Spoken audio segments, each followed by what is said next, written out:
Okay, so what we've done now is we've actually secured. So we've put tape on here. We've secured the 2.5 inch galvanized nipple, and we've also secured it to the 2x4 so this thing isn't moving at all. It's definitely something you want to do to make sure that this thing stays secure against the wall. There's no movement. Then what we did is we wanted to make sure everything was good. So we walked through and we checked all our parts here. Everything is good. It's all dry. No issues. No issues on the corners here. We're all good. So now we can seal this back up with drywall. And I wanted to put this on to make sure that we knew and tried it to make sure that everything was good and we knew exactly everything was going to work fine. All right, so now we're going to put the drywall on.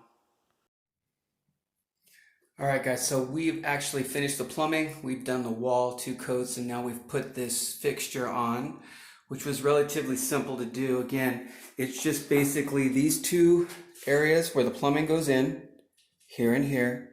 This unit then just snaps into this place right here. There's an O-ring, so it just slides right in and tightens up. Then you just have to make sure that you level this, and then up here, you'll put some screws in there against the wall, and then this cap goes over it. Make sure that it's level this way and this way. And then the top part is another part that just slides right in the top there, and then that's your shower.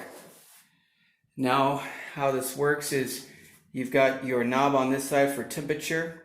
Then you also have this knob here that shifts from the shower head to the handheld from there.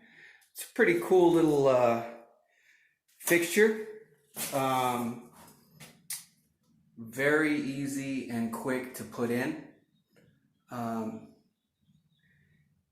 Probably, I would say, $40 worth of material in just about an hour's worth of time.